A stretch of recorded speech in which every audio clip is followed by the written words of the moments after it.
Now you guys officially know we're having a cute little baby boy. Will you be bringing your sweet boy home to your current house, or will you guys be moving? Someone told me this. I thought that was kind of rude. Someone said, I hope God blesses you with a son who hates sports. How should we feel about the Daystar situation? At this point, I think a lot of believers are just kind of like, okay, another one. Should I move away in my 20s? People are bathing on the roof. That has nothing to do with our children. No, I'm just saying, people aren't bathing on the roof these days. Yeah, they We might got be. amazing plumbing. Like, There's some people out there who are still bathing on the roof. They're trying to follow No. Bathsheba's path. I just think people say this world's crazy now. It's like, yeah, you get to bathe inside. You don't have to bathe on the roof. You know what's so funny?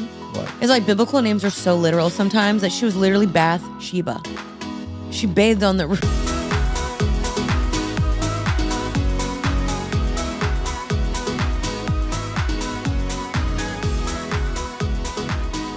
Welcome back, everybody, to your favorite podcast. I am your host, Jeanine Amapola Ward, and I am joined today with my very Christmassy husband, Kaleb, and our baby. Your baby daddy. I meant just my baby in my stomach. I'm your baby daddy. That's kind of true, actually. It's crazy. It's nuts. Also, you guys, when we say your favorite podcast, we're joking. We're just hoping that it is your favorite podcast. If it's not, you're still welcome here. We still love you, but it should be your favorite podcast. Should be. Should be. My wife is pretty great. My son's pretty great. Life is good. My son. What the heck? It's just so crazy. It's still so mind-boggling that I got my little boy in there, Kaleb Jr. I don't know about that. My twin. That's my boy. Dude, I feel like he's going to come out looking just like you. And I hope he does. I think he's gonna have your skin. I think he's gonna be he's gonna be dark. He's gonna be a little tan. Little tan king. I literally cannot wait to meet him. I'm so excited. Cannot wait to hold him. I already love him so much. I can't believe it. Yeah, we're pumped. But if you are new here, I post every single Tuesday. We are now in the month of December, which is Christmas time crazy. in the city. It's Christmas time is here. We have a neon sign that's red. We're wearing red. We brought the Christmas pillows in. We have this place decked in Christmas, if you guys can't tell. So if you're not watching the YouTube video, you are missing out or Spotify, because you can't see us. So we hope that you are watching us and hanging out with us. But we are so excited about today's episode because obviously we announced that we are having a baby, and now you guys officially know we're having a cute little baby boy. We have questions and topics from you guys. So this will be talking about, specific things you guys ask us, but also general topics that you want us to cover. Some of these we will be saving for future episodes because these are great topics for next episodes. So let's just get into it. Get yourself a coffee or a drink. I got myself my first holiday drink, and let's do it, you guys. So I hope you guys enjoyed today's episode. Why was I so convinced I was having a boy? Multiple things, you guys. So we haven't even talked about how we feel about having a boy. Yeah. We are pumped. I thought it was a girl, through and through. Technically, I have to shave my head because I told Jeanine in the vlog, I was like, hey, go watch that. If we have a girl, I'll shave my head. Or if we have a boy, I'll shave my head. You were so convinced. So convinced. There was a zero part of me that thought it was a boy. I just don't know why you thought it was a girl. I don't know. I could still technically be right. Maybe the gender's wrong. Maybe it's wrong. I don't know. But I really doubt that. But okay, so here's why I thought it was a boy. First and foremost, my two sisters that are above me, they are both, one has already two boys, and one sister above me, she's 6 weeks ahead of me in her pregnancy. She's having a boy. My symptoms were too dang similar.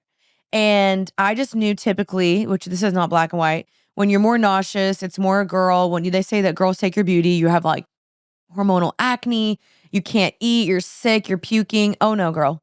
I was hungry 24/7. Hungry. I was bloated. I've heard that's all wives' tales. But that's what I'm saying. It's not black and white, but that's when my mind, what I rationalized, I was like, no, this is a boy. I just know it. And never in my mind did I think it was a girl. I don't know why. I just thought it was a boy. Did you ever get any type of gender disappointment? I remember in the beginning, yeah, I wanted a boy, but I thought I was a girl. Right. So I was convinced myself, I kind of gaslit myself into it being a girl because I really didn't want to be disappointed.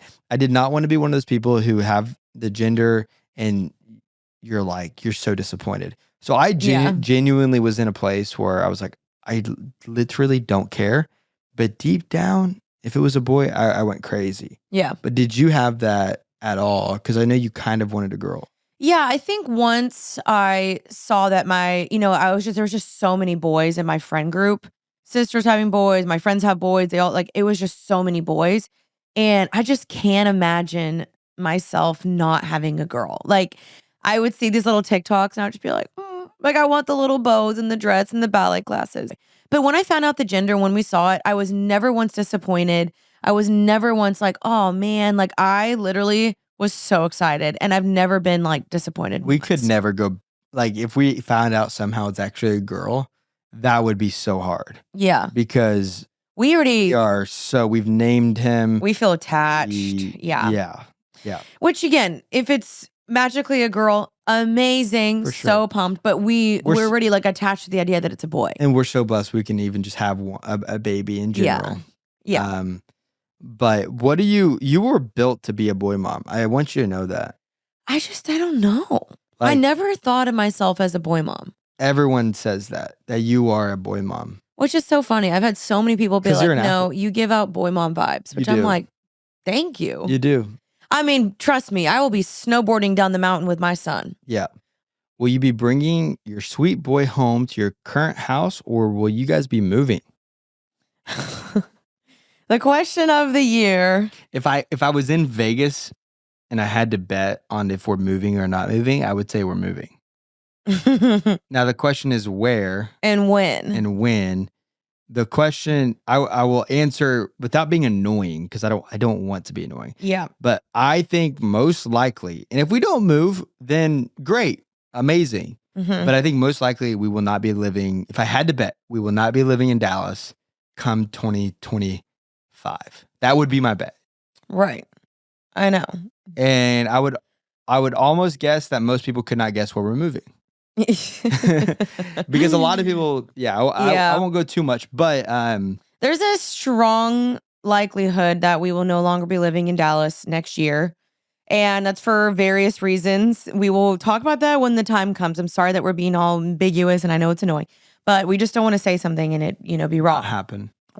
Well, there's things that we're working towards that rely on certain circumstances to go through in order for us to move. And we can't really speak on those, I don't like speaking on those type of things because not out of superstition or anything like that, but more so just because it increases the pressure and just like puts a little more pressure on you. And so, but I think if we don't move, something went really not wrong, but something definitely changed along the process. And so it's definitely scary. Baby's coming in May. I know. And we got to kind of figure this out like soon. And that's what freaks me out. We won't really know until March or April. And so we don't really know whether to move after the baby or move before. That's the predicament. So is like we are in this house. We got to find a house. And if we stay in Dallas, we got to find a different house because we just need more space. Right now, this is our filming room / guest room. And then the other room is my podcast, my office / like actual like filming room. So we just need a little bit more space. So that's kind of the predicament we're in a little bit is like, okay, where's the baby going to go? Because I've had people ask me, is this room going to turn into his nursery? Which that was the plan. But then I'm like, where's the podcast room going to go? And where do the guests stay? And I don't know, maybe my office triples as a multifunctional room. I don't know. We just don't know. And it's a little stressful, but I know that God's going to lead us and we'll figure it out. And I'm honestly, I would love to move before the baby comes. I would, before I get too big. There's a possibility. There's a possibility. Yeah. So we could theoretically know mid-February, but then, if we do move, we'd probably sell our house and then want to go buy somewhere else. But yeah, so this is a stressful little situation. And we talk about this all the time. We're like, what are we going to do? We just constantly keep praying that God's going to lead us. And I know he will, but it's a little stressful when you have a little baby boy coming on the way. Yeah. But you're handling it so well. I think we're so excited for whatever God has for us and kind of a new adventure and it's just going to be fun. I think it'd be fun to move. But if God has us stay in Dallas, if we're here next year, I think something must have happened that God just made it so clear that we were supposed to stay. Right. So I'm not really worried either way. Yeah, we're not worried. It is a little scary packing up and leaving your city, but I don't know. The baby changes everything. Baby changes. I mean, if it was just us two, we'd be like, whatever, we'll move, we'll pick up. Like, it's so much easier. But once you have a newborn, that makes it a lot harder, which is why I would like to move probably beforehand. Do you have any controversial takes as a mom? Or as a parent? I got mine. What is it? Okay. Oh, here we go. When someone's having a baby,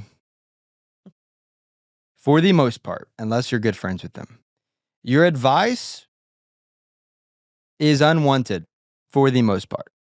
If I don't know you super well. Yeah.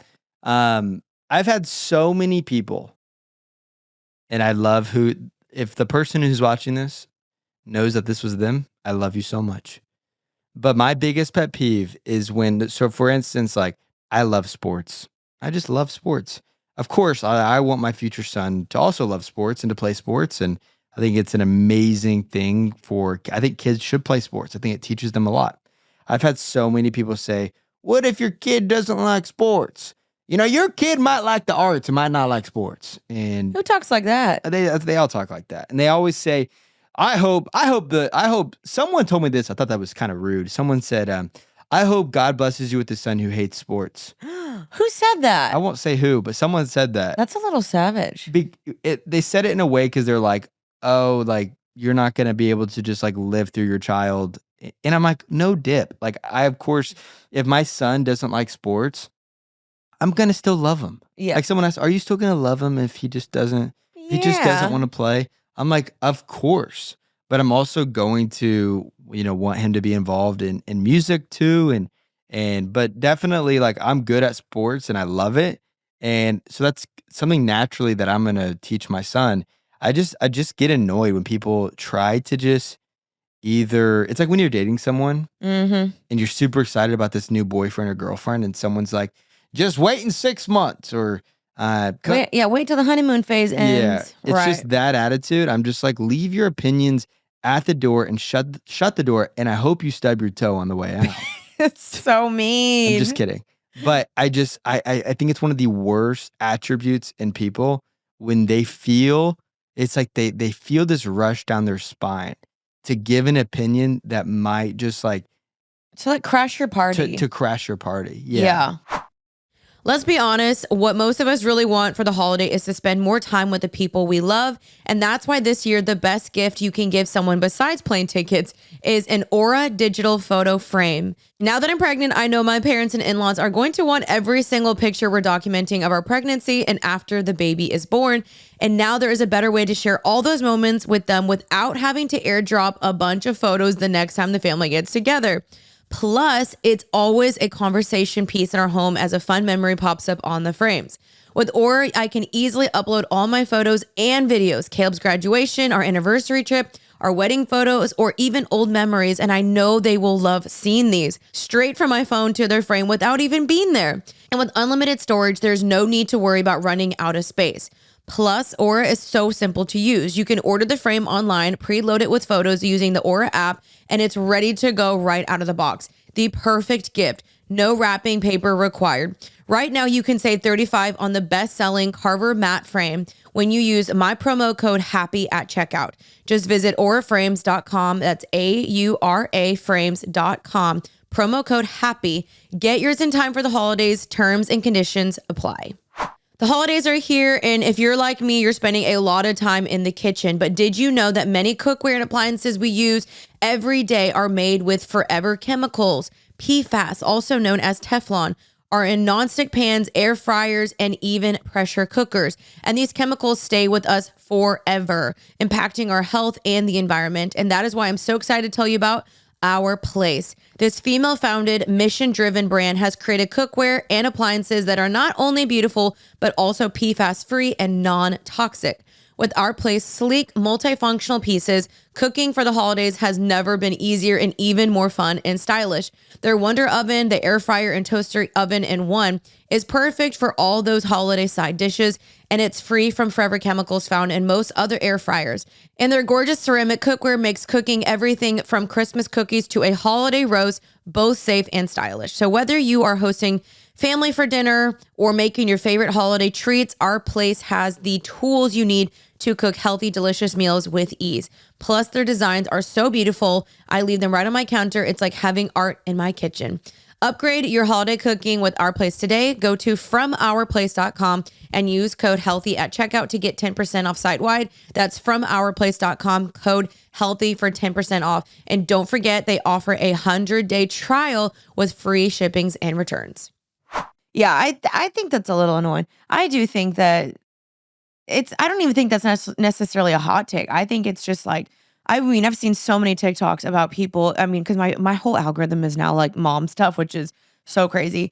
And just so many women are like the opinions or just wait till like you share your symptoms or people try to minimize your symptoms because they had it worse or whatever. Just women or people making like, oh, just wait till you have this or just wait till that. Like, just kind of not letting you be present and enjoy where you are. And they're trying to like almost fearmonger you. I think that's something where I don't really like. I'm like, don't try to like scare people. And like, yes, you can be kind and helpful and like give advice. But I feel like a lot of women do that because maybe your symptoms aren't as bad as theirs. And so they're just trying to like bring your party down. I'm like, let's just not do that. That's just not fun for anybody. Mm-hmm. Yeah. There was one good question here. Did you guys fight over any name suggestions? Yeah, we did. What was one of them? I had the name Boston. I had Chevy. I had Dutton. These Dutton. It's like Coast. Yellowstone. Callaway. That's a cool name. That's a golf thing. Callaway? Yeah.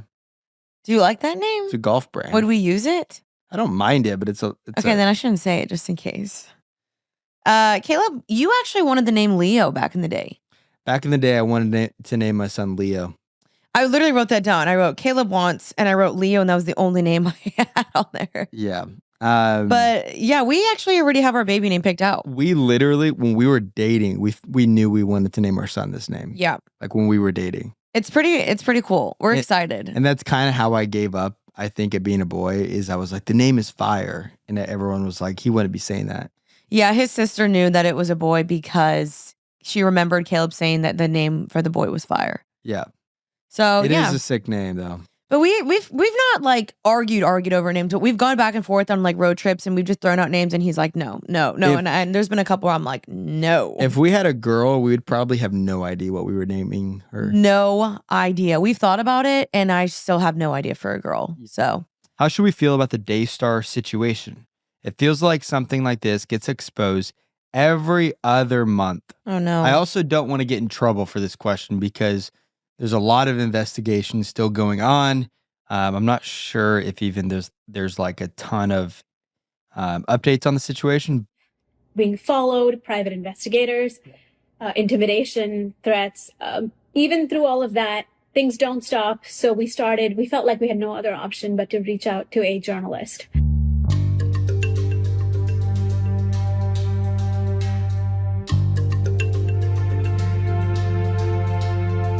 Now, please know that not only has Julie Roys been given all of the evidence and is writing a story that will be out soon, multiple national reporters have been given all of the evidence as of this afternoon.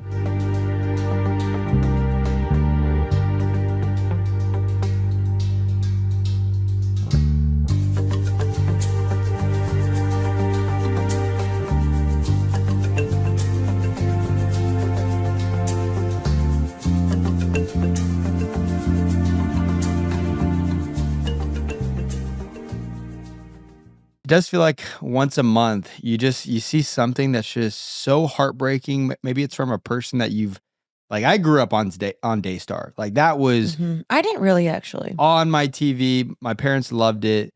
It was always on. And so maybe there's a lot of people who don't know what the Daystar situation.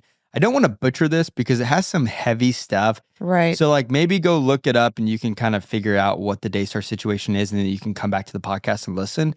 So I saw a video, his mom came out with a video denying the allegations of the abuse and a lot of the things that have happened. And so, yeah, this is like another. Which is her grandbaby, right? Yeah, it's her son. Her son's daughter. And daughter-in-law. Which is wild. Yeah. And so this is like another heavy thing, because I think what's tough about this is you have a very prominent TV channel that a lot of people have grown up watching. And like similar to like Gateway Church and Hillsong stuff. And you have a lot of these things where people grew up on these TV shows or these things that they've watched and pastors they've loved come down in such a way where something like this comes out and you're like, what the heck? Yeah.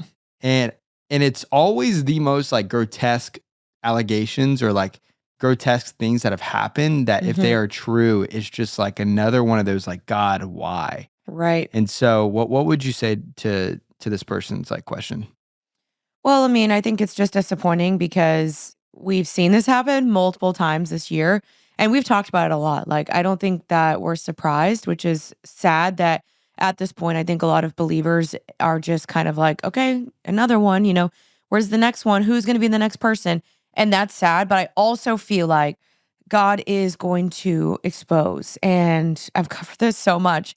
And I think that's what God's continuing to do. He's continuing to clean out the junk, clean out anything that is not holy or righteous or that's been done in the darkness for many years, and he's going to expose it. And I believe that, we hear in the Bible all the time that God will humble the proud and elevate the humble. If someone has no humility, and I'm not saying this is them, but just in general, if someone doesn't have humility or someone has strayed from the path of righteousness or strayed from what the main goal is or was of their ministry or what the church was about or the organization, if they strayed from that and it's only become about money and fame and accolades and who's on their show and what they're doing and all that type of stuff, then you've lost the main goal. The main goal is not the main goal any longer. And I think it is pretty sickening if this really did happen to her granddaughter and she's not standing up. I mean, that is absolutely like atrocious in my opinion. I think in this situation, it is disappointing. I think we're allowed to feel disappointed, but just know that God will correct it in the right time and the people that are in those positions will be removed and God will deal with them. I don't know what that looks like, but he will. And so we can have righteous anger, but also know that God is the one who avenges at the end of the day. Yeah, it's hard when it all unfolds online and then you have to like pick a side. Because she's saying this is false. The only reason why he's doing this is because he wanted to be CEO of the company and he's bitter and mad. And then the other side is like, no, like this is heinous abuse and what's being done is irreprehensible. And so it's sad to see play out. It's sad to see a family that's, made a large impact on evangelical movements and a lot of different things. And so, yeah, it's sad. It's sad to see the church in this state. And I know Daystar is not really a church. Right. But yeah, all we can really do is pray for the victims, involved, but also that more would come to light. If there's other things out there in the 90s and the early 2000s that have happened, like God would continue to shine a light on just the corruption that his followers have made a mockery of him and his church. There's a lot of people that would say that we shouldn't talk about something like this because they say it's gossip. But what's hard is I do think it's important to talk about because there are a lot of other people who see this and go, I don't know who to talk to this about. I don't know how to think about it. I don't know how to feel about it. I don't know if this impacts my faith. And so I wish more people would, from a healthy perspective, not gossip, not slander. Because there's nothing 100% that's come out where, in America, you're innocent and proven guilty. I'm not going to get on here and say she's guilty or the family's guilty. I'm not going to say he's guilty. I'm just saying this is the situation that's happened. And how do we respond to it as believers to not become bitter, to not become cynical? Because I struggle with that. I was literally on a golf course this Thanksgiving weekend, and my uncle goes, "Did you hear about Daystar?" And I was like, "No." I was like, "Don't tell me. Like, don't tell me what happened." And he told me, and it hits you with the bricks because it's also sad for people who aren't Christian who see this and go, "See, told you so." Just them Christians are just power hungry, fake believers who, all they want is money or XYZ, and the church is just full of scammers. And so it sucks for the person who maybe was on the they're on the line of like maybe stepping into following Jesus. Yeah, and I think also just the reason why we wanna talk about it is like, it's important for people that maybe were on the line or that are having church hurt or whatever the case may be, to know that there are still people out there that are trying to finish this race strong, that are trying to walk in holiness, that are trying to do this right. It is not easy to be a Christian, as many of us know, but that people still know that, again, I've said this before, that the sum does not represent the whole, and that there are still so many amazing, faithful pastors and leaders out there that don't have these mega churches, that are daily showing up, that are genuinely on fire for the Lord, and they're not getting any recognition. It's the pastors, I think, and these ministries that have blown up, and that's awesome. They're still doing good things for people, but they've blown up so much that they don't know how to steward that. And I think that's where it gets kind of wrong. Is they're like, again, they started with maybe pure intentions. It gets so big, and then it gets twisted, and then the enemy gets a hold of them, and then they just forget what the main goal is. And so, please know that there are people that are faithful, that are serving God, that are doing their best out there. This is not the representation of all of Christianity. Does this make you, with like having our child soon, you see a lot of this abuse happen in the church?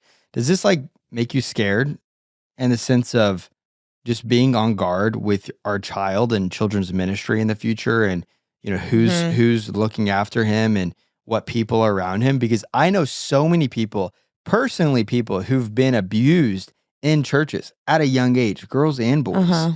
And thank God that never happened to me, but I have friends that's happened to, and they're still suffering because of it. And it's always a close family member usually, or it's always someone in the church that when this happens. I just think that parents need to be on guard. It's like, who's watching your kids, and does that scare you? Yeah, absolutely. And I think it's coming out more and more often where people are getting freaked out and they're wondering, like, who can I trust with my kids? And so absolutely makes me want to be way more cautious. And like, I know some parents don't let their kids have sleepovers. I never had sleepovers growing up because my parents were so freaked out about what are those families exposing to our kids. And I'll be honest, they did. Not that they was on intention or on purpose, but like I would spend the night at a friend's house and we would watch movies that we were not supposed to be watching because we had no idea. And so my parents let me have a sleepover with like maybe a couple people, and then eventually they were like, "We don't want you doing that." But yeah, it definitely makes me want to be way more cautious and just be very like try to use my best discernment on everything, because I don't know. And you just hope that the church has a good reputation and that they have cameras in there and background checks and all the things. We live in a broken world. How do you know if God is putting a desire on your heart or if it's your own desire that you're idolizing? Well, number one, a godly desire is going to push you towards God. And a godly desire is going to require you to rely on God. And a godly desire is actually going to require you to not be only self-sufficient. It's going to require you to actually depend on God and need God. And you're going to feel a sort of like, I can't do this on my own. And I think sometimes our own desires, especially when we begin to idolize them, is, could you let this go? Like, could you forsake the desire of marriage, forsake the desire of being a mom, forsake the desire of having this job or having this guy in your life or whatever it may look like for you, that you are idolizing? Because an idol is anything that's above God. And so you have to ask yourself, okay, is this desire actually going to push me towards Jesus and actually fulfill me? Or is this just something that I selfishly want because I think that I need this in order to appear better or to have a talking point to people? You have to be pretty honest with yourself and just say, okay. And I think you can have both. I think your desires can align with God's desires. I think God does that often. My desire of wanting to speak and write can align with God's desires for me, but also knowing that it's not your identity. Could you survive without it? And does it require you to deepen your faith with the Lord? I think God can give you like he listens to your desires. And so I think it's totally okay for you to have desires like getting married or like buying a new car or doing this or buying a house Yeah. that are totally neutral and that aren't like sinful. And that might be your own desires, but like you can do it and walk in faithfulness. And so I would just say like if the desire maybe is leading you to sin or idolization, then like maybe look at that. But also at the same time, I wouldn't feel guilty for something that you desire Yeah. because he does listen to your desires. I agree with that. That's good. That's really good, baby. Okay. How much, if any, is there a pressure to compare or compete with your close friends? I don't know. I definitely think I've gone through seasons where absolutely you are competing. And I think that's a natural thing as you're looking to the left and the right as your measuring stick of how successful you are and not successful. And I don't know. I've never seen my friends as competition, thankfully. And that's taken a lot of self-work because there was many times back in the day where I was very insecure, very jealous, or I had the victim mentality of like, I'll never be able to get that. And why do they get that and not me? And good things only happen to them. And when I just stopped thinking that way and started thinking like, I could do that too. Or, good things aren't only for just her or for just them. It depends on also my work ethic and how much I'm praying and how much I'm also asking the Lord to help me because a lot of the times the things that I might be jealous of or that I'm like, maybe like, oh man, I wish I could have done that my friends are doing are things that I have seen my friends faithfully pray over for months. And it was never just like they were like, I'm going to do this. And it just came super easy to them. It was something I saw them pray for and work for and wait on God for and steward that well.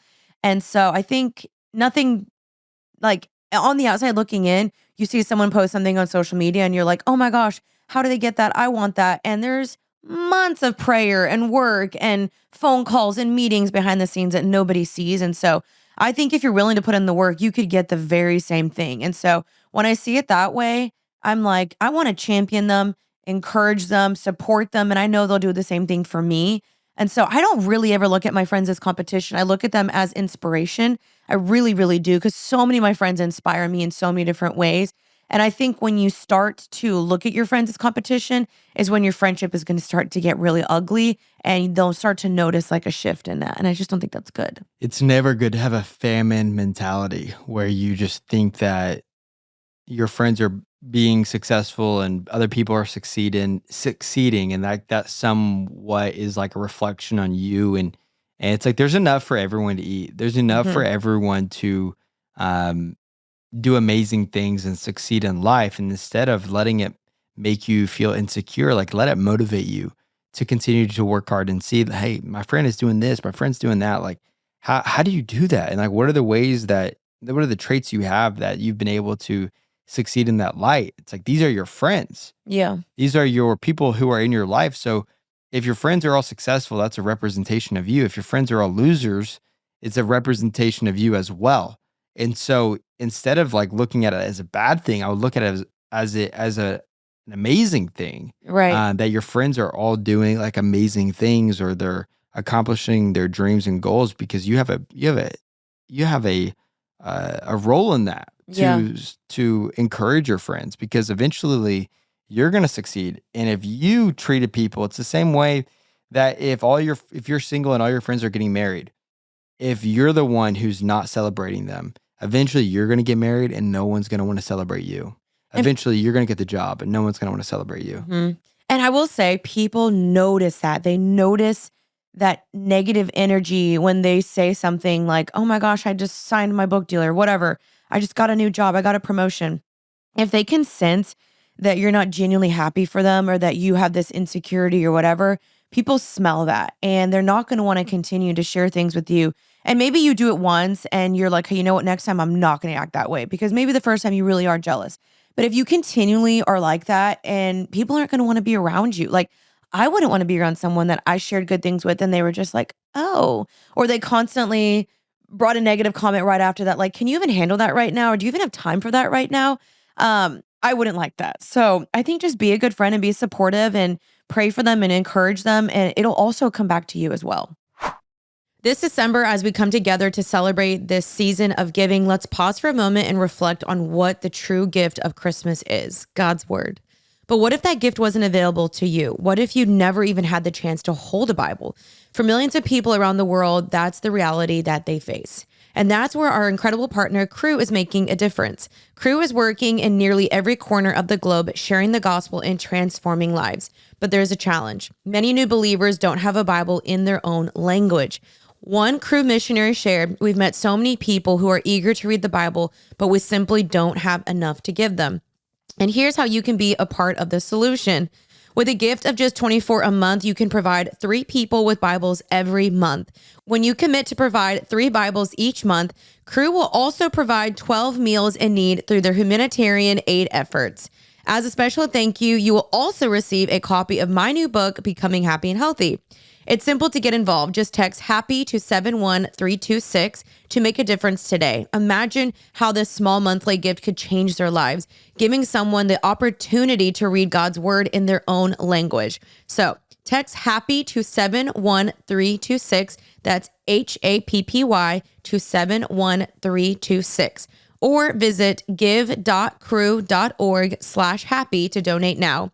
Message and data rates may apply, and this offer is available to U.S. addresses only. This episode is sponsored by BetterHelp, and with Christmas right around the corner, I love to think of it as the coziest time of the year. Whether you're snuggled up with a warm blanket, sipping hot cocoa, or watching your favorite holiday movie with loved ones, but December isn't just about staying cozy physically. It's also a great time to give yourself the gift of emotional comfort. The holidays are supposed to be a time of joy, but it can also be added stress. Balancing family obligations and dynamics, financial pressure, the hustle of holiday planning, it is so easy to feel overwhelmed. So if you're feeling the weight of all of it this December, you are not alone. Sometimes the season can bring up a mix of emotions, and it's important to take care of your mental well-being. Therapy can be a great way to find support, gain new coping strategies, and manage stress. With BetterHelp, therapy is right at your fingers. It's completely online, making it easier to fit into your busy schedule. Whether you need to talk to someone about managing stress, improving relationships, or just navigating the ups and downs of the season, BetterHelp can make it simple to connect with a licensed therapist who can guide you through it all. Therapy isn't just for those dealing with big life changes. It's for anyone who wants to learn positive coping skills, improve relationships, or just feel more grounded. And I personally benefited so much from therapy in my own life when I was single and engaged and married. So find comfort this December with BetterHelp. Visit BetterHelp.com, Happy Healthy today to get 10% off your first month. That's BetterHelp.com/Happy Healthy. What are the pros and cons as a career, as a person who does social media Oh, and influencing? you know, guys, sometimes I get nervous to talk about this because I remember back in the day, I did an episode on the realities of being an influencer, and I shared the pros and cons. This was probably 3 years ago.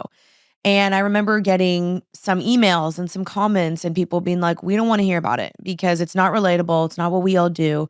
And so I basically just like completely pulled away. And I was like, I don't want to talk about this because I don't know. You know what I mean? Like I want to obviously share content that's helpful for people. But, this is literally my job and it's been my full-time lifestyle for a very long time. And I do want to let you guys in because I have people that wonder all the time. And first of all, let me say, I love this job. I am so thankful for it. I feel so lucky that I get to wake up and do this every day.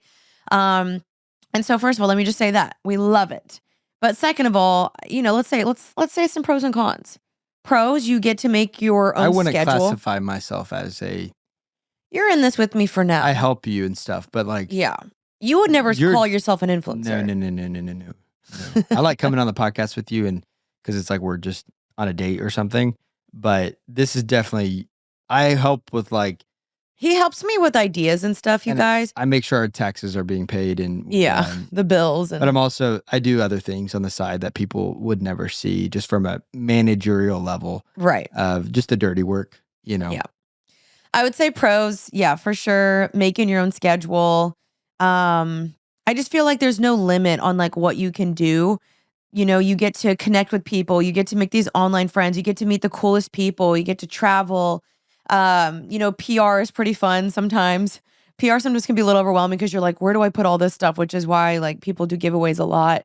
You get to work with the coolest brands and just genuinely trying to help people. I think getting to use your story and your voice and your platform for something good is amazing. I love it. And I don't know. I wake up every day and I'm like, okay, what content can I make that's like going to help somebody or that's going to make them laugh or smile or feel encouraged today. And that's super, super fun. I'd say some cons, maybe just you get in a creative rut every now and then where you're like, what do we film? Like sometimes you're just like, I cannot think of another idea. I think that can be the problem is you're just constantly chasing the wind in this job because there is no end. You can create endless amounts of content, which is so fun. You can get all these followers. And I think that's the thing is so many people are just chasing that and they're wanting this like feeling, this fulfillment, and it never comes. And there's moments of that for sure. Like I think the number one thing when you're helping people, you feel that fulfillment, but ultimately has to come from Jesus. And I think that's our main rock and our focus. And I think another con that's just kind of a random one is sometimes being your own boss is actually really hard because you have to be very disciplined, very self-motivated. No one's making you do anything. And so we've got to wake up every day. We've got to say, okay, what content are we filming? We have to work on all the ads and the brands, stay focused on that, make sure we're hitting, numbers and posting consistently.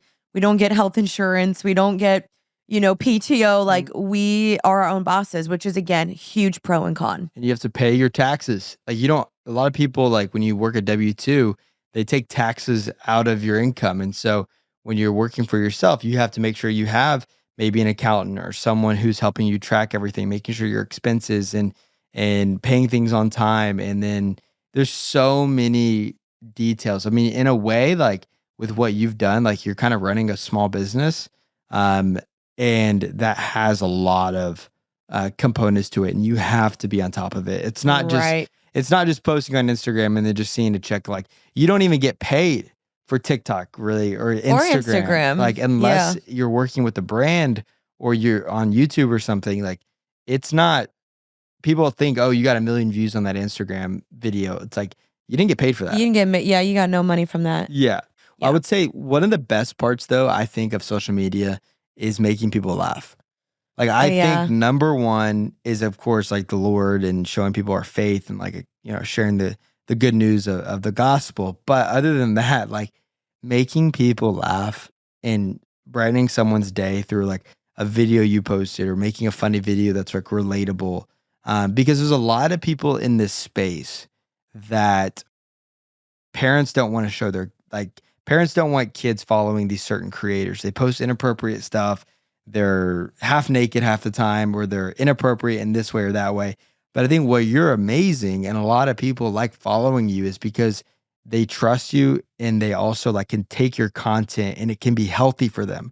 There's so much unhealthiness within social media. The fact that you can be in the space with a lot of other creators and be a healthy outlook and somewhere where people can come for a source of entertainment is pretty cool. Thanks, babe. I appreciate that. Mm-hmm. Yeah, I think my final point here, that number one that I love so much is when I meet you guys. Like, for example, 2 weeks ago, I was walking on the Katy Trail here in Dallas, and I had a girl, I was talking, and I guess she like heard my voice. She was walking ahead of me, and she heard my voice, and she turns around, and we were walking for like easily over a mile. And she finally turns around and she's like, oh my gosh, I'm so sorry. I just like have to say something. And she starts full on crying. And she's like, I need you to know you've changed my life. I was addicted to something, same thing that you were addicted to in high school. You helped set me free. You helped me get back into church. She's like full on crying. And I give her a hug and I'm just like, gosh, that is what it is about. It matters that people know Jesus, their souls are saved, and they're free from things that they're struggling with. And that is why I do what I do. And so thank you guys. And I love this job. I'm so grateful for it. Okay, babe. They want to know, do we have any other friends that aren't influencers? Most of our friends are not influencers. Most. Like literally last night, we had friends over. None of them are influencers. You have like a friend group. The girls are influencers. Yeah. But I would say most of my like people I grew up with and friends, like none of them are. You don't have any influencer friends that you didn't know before me. Yeah, that's true.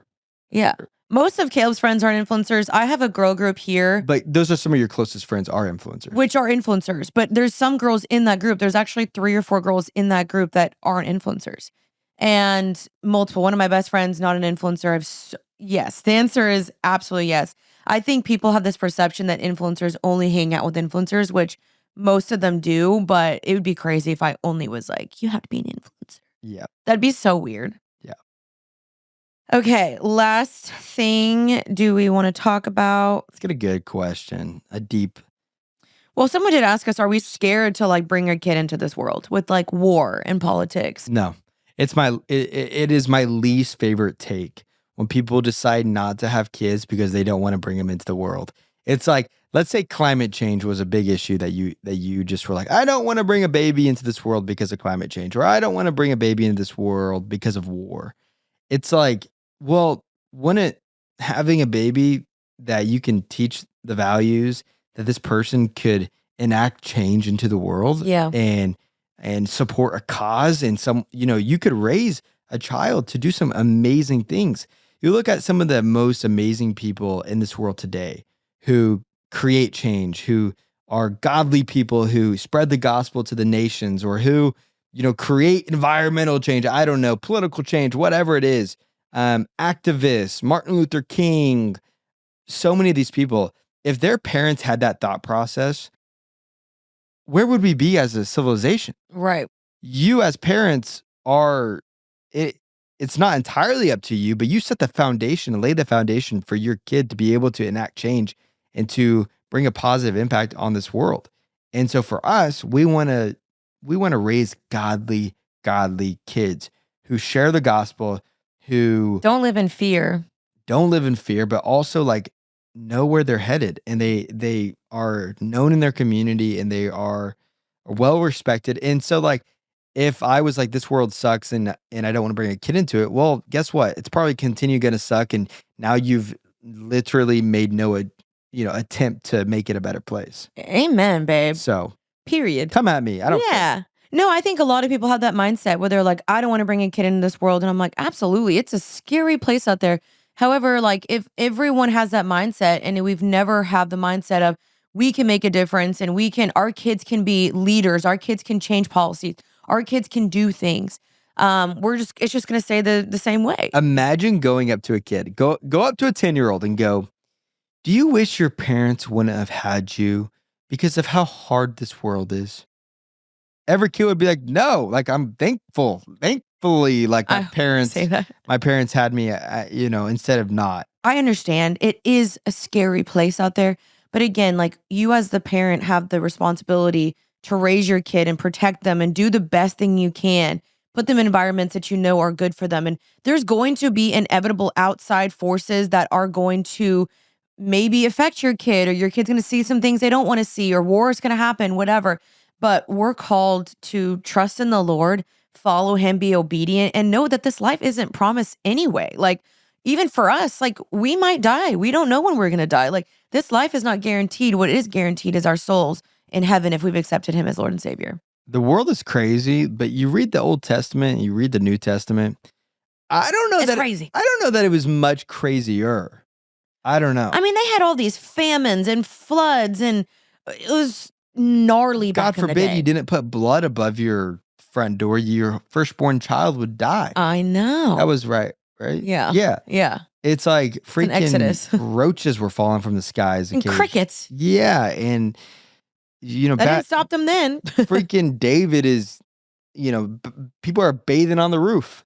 That has nothing to do with our children. No, I'm just saying people aren't bathing on the roof these days. Yeah, they We might got be. amazing plumbing. Like, There's some people out there who are still bathing on the roof. They're trying to follow No. Bathsheba's path. I for just sure. think people say this world's crazy now. It's like, yeah, you get to bathe inside. You don't have to bathe on the roof. You know what's so funny? What? It's like biblical names are so literal sometimes. Like she was literally Bathsheba. She bathed on the roof. Do you think she used 3-in-1 or 2-in-1? I wonder what kind of girl she was. I think she probably just used. She must have had some type of good scent because David couldn't help himself. David was lured into it. Don't be a David. David. But David was a man after God's own heart. He was. But he fell. Yeah. We all do. I mean, yeah, the bathing on the roof always gets me because it's like, was the roof slanted or was the roof just like level? Was it a balcony? What do you mean? Like, how was she bathing on the roof?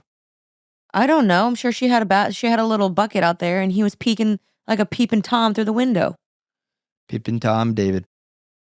We're going to get canceled. The last question I actually want to talk about is someone asked us, should I move away in my 20s?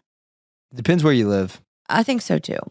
It also depends on, do you have a toxic family? What are you going to do when you get there?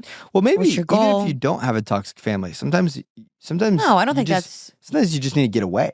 I don't even think that should be a factor. I think if you want to move away, you do it. I think there's a huge benefit For to sure. it. However, you got to know you're going to be facing some challenges, some You're loneliness. gonna get homesick. You're going to get homesick. You're going to have to really fight to find community, find a church, and get into a good routine. It's scary to move away. We both did it. Yeah, You moved away twice. I moved to Austin in California. especially if you're trying to find a honey. It's like if maybe you live in a small community, there's not very many options. Maybe move to a big city. Maybe get out there. Dallas is a great option. I just think saying. genuinely it's the best thing that I ever did was get out of my hometown of Oklahoma. You can always move back later on in life. But at the same time, you're never going to get that opportunity to meet new people, meet new friends, maybe try a new job. I think everyone should get out of their hometown. If you still worry about what your friends from high school think, you gotta go. You gotta go. You gotta. Yeah, I think there's so many benefits, but just know if you do not have good people around you in that city, you might make some compromising decisions. Your goal should be find a church, find community, follow Christ. If you know that you know yourself and you know that you're typically weak or you cave into peer pressure or that you can't typically handle that, maybe wait until you think you can, because the last thing I want for you is you move to the Big Apple, you're so excited, you're starry-eyed, and then next thing you know, you're getting lost in the sauce. And I just don't want that for you. But I will say one of the best things I ever did in my life, it's really how I found some of my absolute best friends in my life. All these girls were in my wedding when I moved to California, and I found Jesus there. And so if you're going to do it with faith, trusting the Lord, and just being willing to say yes and try new things. Babe, you know one of my biggest regrets? What? Not moving to New York. I still think about it all the time. Well, never say never. Can we still go there one day? I don't know about move there. Just for maybe say our son's 1 year old and we just go for 2 months. I think about it all the time, you guys. Thanks for hanging out with us. You guys, we love you. And we will have another episode next week. We are in December, so let us know if there's any specific Christmas topics you want us to do or we are in the month of December, so let us know if there's any Christmas topics you want us to cover. I will be taking some of your suggestions from here and doing some solo episodes on that. So thank you guys. And yeah, today was fun. It was a fun podcast. We love you guys. Let us know your thoughts down below. And we're just blessed to have this platform. See you guys next week. Stay happy and healthy. Until then, bye guys. Bye guys. See ya.